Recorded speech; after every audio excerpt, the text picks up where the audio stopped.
형, 나 그 눈을 보고 말았어. 제발 도와줘.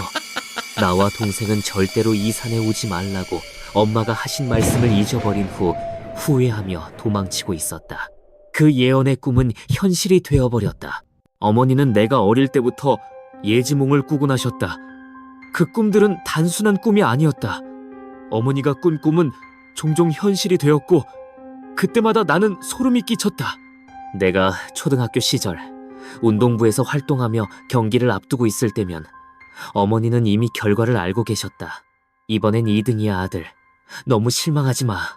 어머니의 말씀은 늘 정확했다. 그리고 어머니가 조심하라고 당부하신 날에는 어김없이 부상을 당하거나 예상치 못한 불쾌한 일이 벌어졌다. 그때마다 나는 어머니의 예지력을 두려워하면서도 점점 익숙해졌다. 하지만 그날의 일은 그 모든 경험을 뛰어넘는 공포로 내 기억 속에 영원히 남았다. 그 일은 내가 중학교 2학년 때였다. 당시 나는 학교 운동부 소속으로 합숙 생활을 하고 있었다. 훈련과 연습이 내 삶의 전부였고 학교 행사나 소풍 같은 날을 제외하면 늘 숙소에서 지냈다. 그날은 소풍 전날이었다. 나는 그날따라 유난히 운동이 잘 풀리지 않았다. 공이 손에서 미끄러지고 발걸음은 무겁기만 했다. 결국 코치님은 나와 후배 한 명에게 벌칙이라며 숙소에 남아 추가 연습을 하라고 지시하셨다. 집에 가고 싶은 마음이 굴뚝 같았지만 코치님의 말씀은 운동부에겐 법과 같았다. 나는 입을 꾹 다물고 연습에 매진했다. 땀에 젖은 몸을 이끌고 후배와 함께 숙소 큰 방에서 잠시 숨을 고르고 있을 때 어머니에게서 전화가 왔다. 어머니의 목소리는 늘 따뜻했지만 그날은 어딘가 떨리고 있었다. 아들, 별일 없지? 내일 소풍인데 왜 집에 안 와? 나는 코치님의 지시로 연습 때문에 남아야 한다고 설명했다. 어머니는 한참 동안 말이 없었다. 그러더니 낮고 단호한 목소리로 말씀하셨다. 아들, 내일은 꼭 조심해야 해. 알겠지? 절대 방심하지 마. 그리고는 전화를 끊으셨다. 어머니의 목소리에는 평소와 다른 무게가 실려 있었다. 하지만 다음 날은 소풍날이라 훈련도 없을 테니 별일 없을 거라며 스스로를 다독였다. 그날 저녁 코치님에게서 또 전화가 왔다. 내일 새벽에 학교 뒷산을 한 바퀴 돌고 소풍 준비를 하라고. 나는 속으로 불만이 치밀었다. 소풍날까지 굳이 새벽 훈련을 해야 하나 싶었다. 하지만 코치님의 명령에 반항할 수는 없었다. 나는 어머니의 전화가 혹시 이 일 때문이었나 생각하며 잠이 들었다. 하지만 마음 한구석에는 알 수 없는 불안이 자리 잡고 있었다. 다음날 새벽 5시, 아직 어두컴컴한 시간에 나와 후배는 소풍 준비를 위해 학교 뒷산으로 향했다. 그 산은 우리가 매일 아침 조깅으로 오르던 익숙한 곳이었다. 평소라면 가볍게 뛸 수 있는 코스였지만 그날따라 발걸음이 무겁고 마음이 불안했다. 소풍날에도 훈련을 해야 한다는 사실에 짜증이 났고 이른 시간이라서 하는 고요하고 어두웠다. 우리 둘 외에는 아무도 없었다. 어둠 속에서 나무 그림자가 기묘하게 흔들리는 모습은 마치 무언가가 우리를 지켜보고 있는 듯한 기분을 들게 했다. 산을 오르면서 나는 자꾸만 어머니의 목소리가 떠올랐다. 조심해야 해. 그 말은 마치 주문처럼 내 머릿속을 맴돌았다. 평소라면 가볍게 뛸 수 있는 길이었지만 그날은 유난히 숨이 차고 다리가 무거웠다. 후배도 평소보다 말이 적었다. 형, 오늘 좀 이상하지 않아요? 후배가 조심스럽게 물었다. 나는 고개를 끄덕이며 그러게 좀 으스스하다고 대답했다. 하지만 소풍 준비 시간이 촉박했기에 우리는 계속해서 산을 올랐다. 산 정상에 가까워질수록 해는 여전히 뜨지 않았다. 안개가 자욱하게 깔려 앞이 잘 보이지 않았다. 우리는 자주 다니던 길이라 익숙했기에 감으로 올라가고 있었다. 그러다 산 정상 바로 아래 있는 체육공원 근처에서 멀리서 사람의 형상이 보였다. 어둠 속에서 희미하게 서 있는 그 모습은 마치 그림자처럼 흐릿했다. 이 시간에 누가 있지? 나는 반가움보다는 섬뜩한 기분이 들었다.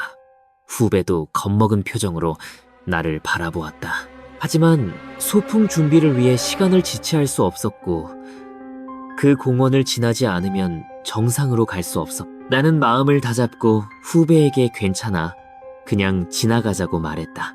하지만 다리가 떨리고 있었다. 우리가 점점 그 형상에 가까워질수록 공기가 차갑게 변하는 듯했다.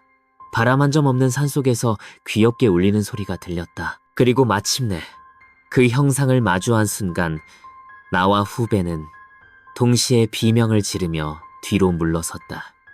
거기엔 나무의 밧줄로 목을 맨 사람이 있었다. 그의 몸은 허공에서 천천히 흔들리고 있었고 얼굴은 어둠 속이라 잘 보이지 않았다.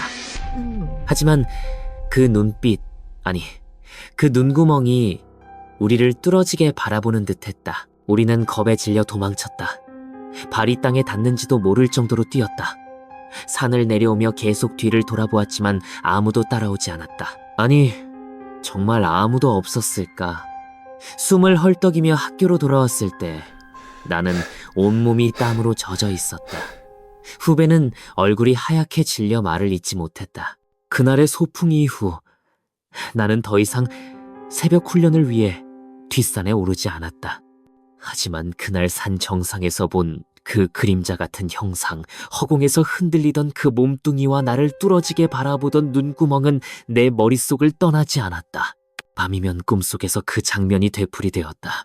어둠 속에서 밧줄에 매달린 그 형상이 점점 더 가까이 다가왔고 얼굴 없는 그 눈구멍이 나를 향해 속삭이는 듯했다. 왜? 나를 보았지.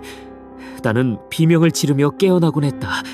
땀에 젖은 몸과 쿵쾅거리는 심장은 그 공포가 단순한 꿈이 아님을 알려주었다. 학교로 돌아온 후 나는 그 일을 누구에게도 말하지 않았다. 후배도 마찬가지였다. 우리는 서로 눈빛만 교환하며 그날의 일을 묻어둔 채 지냈다. 하지만 학교는 점점 더 이상한 분위기에 휩싸였다. 소풍이 끝난 후 운동부 친구들 사이에서 이상한 소문이 돌기 시작했다. 뒷산에서 새벽에 이상한 소리가 들렸대. 누가 밤에 산에 올라갔다가 이상한 그림자를 봤대. 그 산 원래 귀신 나오는 곳 아니야? 나는 그 소문이 터무니없다고 믿고 싶었다. 하지만 어머니의 경고와 그날 본 광경이 자꾸만 떠올랐다. 며칠 뒤 나는 용기를 내어 어머니에게 그 일을 다시 물었다. 어머니는 한참 동안 말이 없으시더니 낮은 목소리로 말씀하셨다. 아들, 그 산 오래전부터 이상한 이야기가 많았어. 몇 년 전 한 학생이 그 산에서 목을 맸다는 소문이 있었지. 그 후로도 가끔 사람들이 그 근처에서 이상한 걸 봤다고 했어. 내가 너한테 조심하라고 한 건 꿈에서 그 산에 무언가가 있는 걸 봤기 때문이야. 어머니의 말이 끝나자 나는 온몸이 얼어붙는 기분이었다. 어머니의 예지몽은 언제나 현실이 되었다. 그렇다면 내가 본 그 형상은 단순한 환각이 아니었다. 그 산에는 정말로 무언가가 있었다. 나는 어머니에게 더 묻고 싶었지만 어머니는 더 이상 말을 잇지 않으셨다. 그냥 그 산 근처엔 가지 마. 알겠지? 그 말만 남기시고 전화를 끊으셨다. 그 후로 나는 학교에서도 늘 불안에 시달렸다. 운동부 훈련은 계속되었지만 나는 새벽 훈련을 피해 코치님께 양해를 구했다. 몸이 안 좋아서요. 핑계를 대며 빠졌지만 코치님의 의심 어린 눈초리가 따갑게 느껴졌다. 후배도 나와 같은 이유로 새벽 훈련을 피하려 했지만 결국 코치님의 압박에 못 이겨 다시 산에 오르기 시작했다. 나는 후배에게 그날의 일을 떠올리며 조심하라고 당부했지만 그는 어색하게 웃으며 형, 그냥 착각이었을 거예요 라고 대답했다. 하지만 그의 눈빛은 불안으로 떨리고 있었다. 그러던 어느 날 훈련이 없는 주말이었다. 나는 숙소에서 책을 읽으며 시간을 보내고 있었다. 밤 10시쯤 갑자기 후배에게서 전화가 왔다. 그의 목소리는 떨리고 있었다. 형, 나 지금 뒷산 근처예요. 코치님이 새벽 훈련 대신 밤에 혼자 올라가라고 했어요. 근데 이상한 소리가 들려요. 나는 전화기를 꽉 쥐며 물었다. 무슨 소리? 어디야? 정확히? 후배는 숨을 몰아쉬며 대답했다. 체육공원 근처요. 바람소리 같기도 하고 누가 속삭이는 것 같아요. 휴, 나 무서워요. 그의 목소리는 점점 더 작아졌다. 그리고 갑자기 전화가 끊겼다. 나는 벌떡 일어나 옷을 걸치고 숙소를 뛰쳐나갔다. 후배를 구해야 한다는 생각밖에 없었다. 학교 뒷산으로 달려가며 전화를 계속 걸었지만 연결되지 않았다. 산 입구에 도착했을 때 안개가 자욱하게 깔려 있었다. 어둠 속에서 나무 그림자가 기묘하게 흔들렸고 바람 없는 밤임에도 불구하고 귀엽게 울리는 소리가 들렸다. 나는 이를 악물고 체육공원으로 향했다. 공원 근처에 도착했을 때 나는 숨을 멈췄다. 후배가 그곳에 서 있었다. 하지만 그는 혼자가 아니었다.